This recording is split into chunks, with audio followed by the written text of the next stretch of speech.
Mwese ndabasuje cyane kandi nkomeje kubifuriza kugira ibihe byiza wowe udahwema gutega amatwi Bivugwe TV. Nawe niba ari ubwa mbere ugeze hano ku muyoboro wacu wa YouTube ibuka gukanda subscribe, hanyuma rero ukore no kunsogera, urabudufashije bikomeye cyane kandi ubutaha amakuru yacu yose uzajya uyumvira ku gihe 5 kuri 5. Munyemerere dufunge dukomeze dukaza amarasi y'inkweto zacu, amaso tuyarebeshe mu burasirazuba bwo hagati mu ntambara ikomeje guhuza Iran ndetse na Leta Zunze Ubumwe za Amerika ku bufatanye na Israel.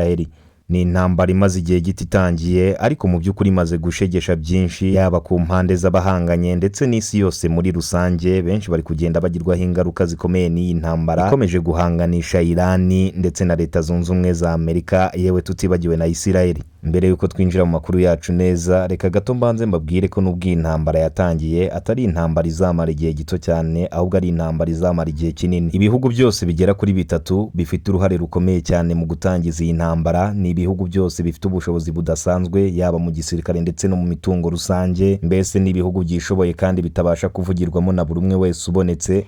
Leta Zunze Ubumwe za Amerika twese turabizi ko ari igihugu kitajya gipfa kuvugirwamo na buri wese ubonetse, igihugu cyiza mu bihugu bya mbere gikize kurenza ibindi byose mu isi, yaba ku mutungo rusange ndetse n'igisirikare gikomeye. Iran, igihugu gikungaye cyane ku bikomoka kuri peteroli, iki gihugu nacyo kikaba kibitse ibitwaro kirimbuzi byinshi kandi bihenze bibasha kurasa kure, aho bimwe na bimwe byatangiye no gukoreshwa muri iyi ntambara ikomeje gushyamirana na Leta Zunze Ubumwe za Amerika na Iran. Israel nayo tukaba tuyizi nk'igihugu gifite igisirikare gikomeye cyane muri Afurika kurenza ibindi, akaba ari nayo mpamvu iyi ntambara ifite kuzatinda kurangira, kubera ko buri gihugu cyose kiba kigomba kumva ko kishoboye. Ibi bihugu byose uko ari 3 byose byanga agasuzuguro.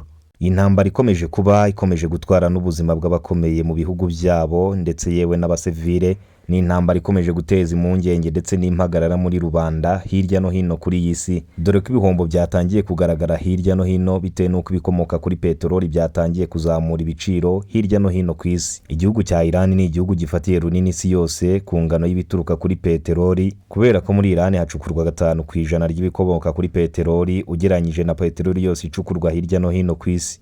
Iran kimwe mu bihugu bitorohewe habe na gato, dore ko gikomeje kugenda gihomba byinshi. Leta Zunze Ubumwe za Amerika, Israel bakomeje kugaba ibitero kirimbuzi hariya mu gihugu cya Iran. Ibikorwa bimwe na rimwe bya leta bikomeje kugenda byangirika, dore ko Israel na Leta Zunze Ubumwe za Amerika zashakaga kwangiza cyane ububiko bw'intwaro bwa Iran ndetse n'ahandi hose haba hacukurwa peteroli mu rwego rwo kugira ngo iki gihugu gikomeze gishenguke nticyongere kubona uburyo cyakihorera ku mwanzi ukomeje kukirundaho umuriro. Nyuma y'iminsi biri gusa intambara itangiye, muri Iran hari hamaze gupfa abaturage barenga 200, naho muri Israel hari hamaze gupfa barenga 100, muri Leta Zunze Ubumwe za Amerika hari hamaze gupfa bagera ku 9. Uko bigaragarira amaso bigaragara ko n'ubundi umubare wakomeza kugenda bahitanwa n'iyi ntambara ukomeza kugenda uzamuka, dore ko ibombe bikomeje kuraswa ku mpande zose, bikomeje kugenda bihirika amazu maremare akagwira abantu benshi bagahita basiga ubuzima. Reka nanone mbere yuko twinjira mu makuru yacu mbanze mbabwire ko iyi ntambara ikomeje gushyamiranya aba bose iragira ingaruka zikomeye cyane ku isi yose, cyane cyane ku mugabane wa Afurika, ndetse izi ngaruka zikazanagera mu gihugu cyacu cy'u Rwanda. U Rwanda ni kimwe mu bihugu byakuraga peteroli mu gihugu cya Iran, ariko aho kimaje kugarizwa n'intambara ibijyanye na peteroli byose mu Rwanda byahise bizamuka 10%. Bigaragare ko intambara nidacisha bugufi birakomeza guhenda cyane, bityo n'ubundi abaturage bo mu Rwanda bakagenda babona ingaruka zikomeye batari biteze. Ntago ari ibikomoka kuri peteroli gusa u Rwanda rwatumizaga muri Iran, dore ko hari ibindi bicuruzwa byinshi u Rwanda rwakuraga muri Iran, ariko nyuma y'uko intambara imaze kuzamura umutwe byose byahise bihagarara biranafunga. Igihugu cy'Ubushinwa cyo cyamaze kwihanangiriza Leta Zunze Ubumwe za Amerika ndetse na Israel, bababwira ko bagomba guhagarika intambara, kuko intambara nidahagarara birakomeza kugira ingaruka zikomeye cyane ku bihugu byo hirya no hino ku isi, ndetse bikaba bifite no kubicyuririzi cy'intambara ya 3 y'isi yose. Ngira ngo mwagiye mubibona ku mbuga nkoranyambaga ko Iran yapfushije umugabo ukomeye mu gihugu cyabo, umugabo wavugaga ari kwijyana, umugabo wahoraga akora mu jisho Leta Zunze Ubumwe za Amerika, mbese we yari yabaye ikigeragezo kuri Leta Zunze Ubumwe za Amerika. Ibisasu kirimbuzi byoherejwe muri Iran byasenye amazu menshi, byahitanye uyu mugabo aho yari ari muri biro ye hafi neza naho atuye. Leta Zunze Ubumwe za Amerika ndetse n'abaturage baho benshi bakomeje kwishimira urupfu rw'uyu mugabo wari warabazengereje. Naho muri Iran abaturage ndetse n'abayobozi bakomeye bakomeje gushengurwa n'urupfu rw'uyu mugabo, aho yari abafatiye runini, ndetse benshi bakomeje no kuvuga ko uyu mugabo yasize ubuzima muri ibi bisasu byamuhitanye